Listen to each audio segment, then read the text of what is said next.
अस्सलाम वालेकुम dear students, उम्मीद है आप सब खैरियत से होंगे। बच्चे, हमने लास्ट लेक्चर के अंदर ब्रायोफाइट्स के जनरल अकाउंट को डिस्कस किया था। आज हम उसकी रिप्रोडक्शन को देखेंगे कि रिप्रोडक्शन उसके अंदर किस किस तरह से हो रही है। जनरली हमने रिप्रोडक्शन देख ली थी कि हमारे पास क्या हो रही है, 3 मेथड्स के थ्रू हो रही है। एक वेजिटेटिव मेथड है, एक सेक्सुअल मेथड है और एक एसेक्सुअल मेथड है। आज वन बाय वन हम इन तीनों को डिस्कस करेंगे कि किस तरह से इन प्रोसेस से रिप्रोडक्शन हो रही है।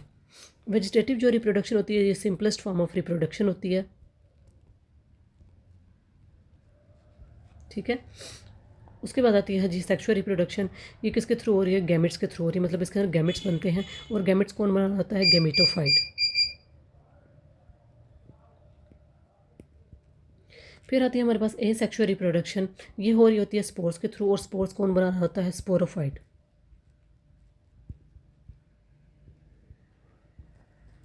ठीक है, अब वन बाय वन देख लेते हैं। सबसे पहले डिस्कस करते हैं हम वेजिटेटिव रिप्रोडक्शन। वेजिटेटिव रिप्रोडक्शन किस तरह से हो रही होती है? वो कहते हैं वेजिटेटिव रिप्रोडक्शन हो रही होती है फ्रेगमेंटेशन के थ्रू और गैमी के थ्रू। अब फ्रेगमेंटेशन क्या होता है बच्चे? फ्रेगमेंटेशन निकला है लव्स फ्रेगमेंट से, मतलब एक छोटा सा पार्ट, एक छोटा सा हिस्सा वो डिटैच हो जाता है। किससे? मेन प्लांट बॉडी से।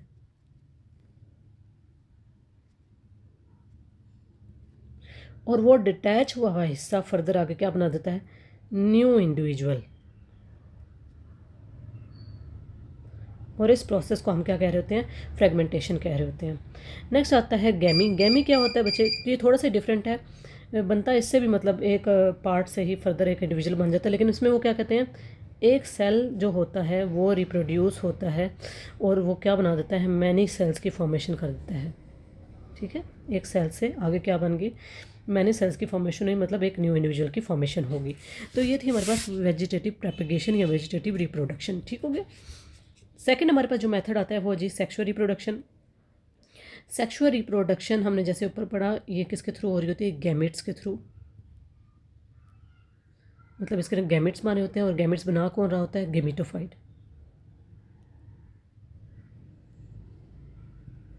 तो अगर यहाँ सेक्सुअल रिप्रोडक्शन की जगह आप गेमिटोफाइट की भी हेडिंग दे दोगे तो उसमें भी ऐसा कोई इशू नहीं है। ठीक है, हाँ जी। सेक्सुअल रिप्रोडक्शन बच्चे वो क्या कह रहे हैं? ओ गैमस टाइप होती है सेक्सुअल रिप्रोडक्शन। अब ओ गैमस टाइप क्या होता है?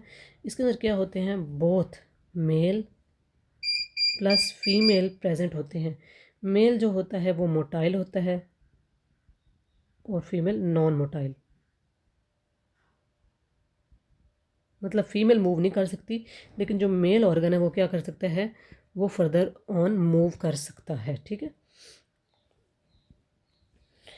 फिर वो कहते हैं जो दोनों के दोनों सेक्स ऑर्गन हैं वो गैमेटोफाइट के पर प्रेजेंट होते हैं। ठीक है, मेल ऑर्गन को हम क्या कहते हैं? एंथ्रीडिया, और फीमेल ऑर्गन को हम आर्चिगोनिया कहते हैं। अब जो मेल गैमीट है वो क्या बनाता है? वो बनाता है एंथीरोजॉइड। एंथीरोजॉइड जो कि क्या है? मेल यानी कि स्पर्म है, और वो क्या है? मोटाइल है। ठीक है, वो क्या है? मोटाइल है। और जो फीमेल गैमीट है वो ओस्फेयर बनाता है, मतलब एग की फॉर्मेशन करता है। ठीक है, और ये क्या है? Non motile. ये मोटाइल और नॉन मोटाइल मिल के क्या होता है? इसको हम कहते हैं ओ गैमस टाइप। ठीक है, वो कहते हैं दोनों के दोनों जो सेक्स ऑर्गन्स हैं ये क्या है जी? मल्टी सेलुलर हैं, एक से ज़्यादा सेल पे कंपोज्ड हैं। दोनों के दोनों मल्टी सेलुलर स्टॉक के ऊपर प्रोड्यूस होते हैं, और ये क्या कर लेते हैं? एक जैकेट बना लेते हैं स्टीरॉयल सेल्स के अपने इर्द गिर्द।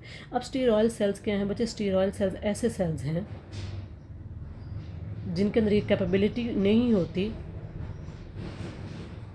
Not able to reproduce. ऐसे सेल्स को हम क्या कहते हैं? स्टीरॉयल सेल्स कह देते हैं। नेक्स्ट हम एंथ्रीडिया और आर्चिगोनिया के स्ट्रक्चर को देखेंगे, किस तरह का स्ट्रक्चर है। स्ट्रक्चर किसका? सेक्स ऑर्गन्स का।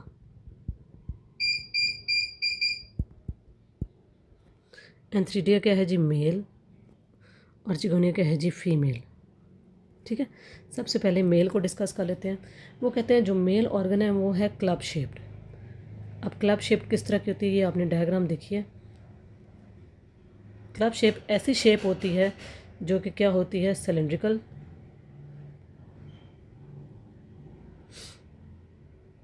और इलोंगेटेड होती है फ्रॉम वन एंड। ऐसे शेप को हम क्लब शेप कहते हैं। तो ये आपके पास क्या है, ये क्लब शेप है, ठीक है। इसके अंदर क्या होते हैं, एंथीरोजॉइड मदर सेल्स होते हैं। एंथीरोजॉइड मदर सेल्स आगे से क्या बना रहे होते हैं, आगे आपके पास बायोफ्लैजिलेट स्पर्म सेल्स बना रहे होते हैं। अब ये किस तरह से बना रहे होते हैं, ये करते हैं अपने अंदर मेटामॉर्फोसिस का प्रोसेस। मेटामॉर्फोसिस क्या होता है बच्चे, मेटामॉर्फोसिस एक ऐसा प्रोसेस होता है जिसके अंदर एक इंडिविजुअल इमेच्योर फॉर्म से मेच्योर फॉर्म में कन्वर्ट हो जाता है। ये होता है मेटामॉर्फोसिस का प्रोसेस, ठीक है। तो एंथीरोजॉइड मदर सेल से आगे बायोफ्लैजिलेट स्पर्म सेल प्रोड्यूस हो जाएंगे, किस प्रोसेस के थ्रू, मेटामॉर्फोसिस के प्रोसेस के थ्रू। तो नेक्स्ट हम देखते हैं आर्चिगोनिया।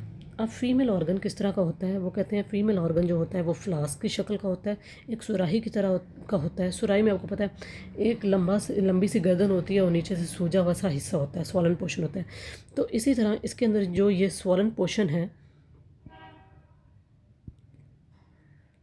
इसको कह देते हैं वेंटर, और जो ये इलोंगेटेड पोर्शन है इसको कह देते हैं नेक, ठीक है। वेंटर के अंदर होते हैं वेंटर केनाल सेल, नेक के अंदर होते हैं नेक केनाल सेल, और वेंटर के अंदर एक और चीज़ भी प्रेजेंट होती है जो कि होता है ये एग। अब ये एग और यहाँ पे जो स्पर्म सेल्स बने हैं मेटामॉर्फोसिस से, ये दोनों मिल के क्या हो जाएंगे, फ्यूज़ हो जाएंगे, और हमारे पास प्रोसेस आ जाएगा फर्टिलाइजेशन का, ठीक है। इन्होंने फर्दर यही लिखा है कि जो स्पर्म सेल्स हैं वो एग के साथ फ्यूज़ हो जाते हैं और हमारे पास क्या हो जाता है, फर्टिलाइजेशन का प्रोसेस हो जाता है। और ये क्या बना देते हैं, डिप्लॉयड ओस 4 बना देते हैं। मतलब फर्टिलाइजेशन के प्रोसेस के बाद फ्यूजन हुई स्पर्म की एग की, उसने क्या बना दिया, जाइगोट बना दिया, जाइगोट ने एम्ब्रियो बना दिया। एम्ब्रियो किस तरह से बनाए, जाइगोट के अंदर डिफरेंट किस्म की डिवीजन हुई और हमारे पास एम्ब्रियो बन गया, ठीक हो गया, सिंपल बात। फ्यूजन, फ्यूजन से जाइगोट, जाइगोट से एम्ब्रियो, और एम्ब्रियो फिर क्या बना लेगा, स्पोरोफाइट, ठीक है। इस तरह से क्या होगा, गेमिटोफाइट से फॉर्मेशन होगी स्पोरोफाइट की, ठीक हो गया जी। नेक्स्ट आती है हमारे पास ए सेक्शुअल रिप्रोडक्शन। हाँ जी, ए सेक्शुअल रिप्रोडक्शन मतलब कि ये किसके थ्रू हो रही है, स्पोर्स के थ्रू होती है। इसको क्या कहते हैं, स्पोरोफाइट, ठीक है। वो कहते हैं स्पोरोफाइट जो है वो प्रोड्यूस करता है स्पोर्स को जब वो मेच्योर हो जाता है। जब स्पोरोफाइट ज़ाहिर सी बात है मेच्योरिटी होती है तो उसके अंदर कैपेबिलिटी आ जाती है वो स्पोर्स को प्रोड्यूस करे, तो वो स्पोर्स प्रोड्यूस कर देता है। अब वो किस तरह से हो जाते हैं, हाउ, तो स्पोर मदर सेल्स क्या करते हैं, वो स्पोर्स की फॉर्मेशन करते हैं। स्पोर मदर सेल के अंदर होती है क्या, मीओसिस, मीओसिस के नतीजे में निकलते हैं 4 हैप्लॉइड स्पोर्स, और ये स्पोर्स क्या फर्दर आगे क्या बना देते हैं, गेमिटोफाइट स्टेज बना देते हैं। मतलब ऊपर हमने देखा गेमिटोफाइट से स्पोरोफाइट मारी थी, यहाँ पे स्पोरोफाइट से क्या दोबारा क्या बन रही है, गेमिटोफाइट स्टेज बन रही है, ठीक है। अब ये स्पोर्स जर्मिनेट किस तरह से करते हैं, ये जो स्पोर्स होते हैं ये सूटेबल प्लेस पे जाते हैं और वहाँ पे जाके जर्मिनेट करने लग जाते हैं, ठीक है। अब ये गेमिटोफाइट जो प्लांट है वो क्या बना देता है, फर्दर अपने अंदर मतलब राइज करता है, मेच्योर होता है और फॉर्मेशन कर देता है थैलस की, ठीक है। तो ये हमारे पास क्या था, एसेक्सुअल और सेक्सुअल रिप्रोडक्शन। नेक्स्ट हम देखते हैं अल्टरनेशन ऑफ जनरेशन। बच्चे अल्टरनेशन ऑफ जनरेशन बेसिकली होता क्या है, ये एक ऐसा प्रोसेस होता है जिसके अंदर 2 जनरेशन आपस में क्या हो रही हैं, अल्टर हो रही होती हैं। मतलब पहले एक जनरेशन आती है, फिर दूसरी जनरेशन आती है, फिर पहली जनरेशन आती है, फिर दूसरी जनरेशन आती है, और इस तरह से ये साइकिल चलता रहता है। मतलब आप देखिएगा यहाँ पे पहले क्या हुआ, गेमिटोफाइट, गेमिटोफाइट ने क्या बनाया, स्पोरोफाइट, फिर स्पोरोफाइट ने क्या बनाया, गेमिटोफाइट, और इस तरह से करके ये क्या हुआ, ये साइकिल चलता गया, स्पोरोफाइट बना, स्पोरोफाइट ने गेमिटोफाइट बनाया। इसको हम कहते हैं अल्टरनेशन ऑफ जनरेशन। मतलब 2 जनरेशन आपस में क्या कर रही हैं, अल्टर कर रही हैं। वो जनरेशन कौन सी है, स्पोरोफाइट और गेमिटोफाइट। तो इस प्रोसेस को क्या कह देते हैं जी? Alternation of generation. वो कहते हैं ब्रायोफाइट्स के अंदर अल्टरनेशन ऑफ जनरेशन पाई गई है, मतलब स्पोरोफाइट से गेमिटोफाइट बना, गेमिटोफाइट से स्पोरोफाइट बना, ये चीज़ उसके अंदर पाई गई है। अब इसके बाद वो वन बाय वन दोनों जनरेशन्स की खसूसियत बता रहे हैं कि वो किस तरह से बता रहे हैं जी। जो गेमिटोफाइट है वो क्या है? इंडिपेंडेंट है, हैप्लॉइड है और गैमीट प्रोड्यूस करती है। ये कौन सी स्टेज है? ये गेमिटोफाइट स्टेज है। अब ये इंडिपेंडेंट क्यों है? क्योंकि ये स्पोरोफाइट के ऊपर डिपेंड नहीं कर रही, उसके ऊपर अपने न्यूट्रिशन के लिए, अपनी ग्रोथ के लिए डिपेंड नहीं होती, ये खुद अपनी ग्रोथ खुद करवाती है। ठीक है।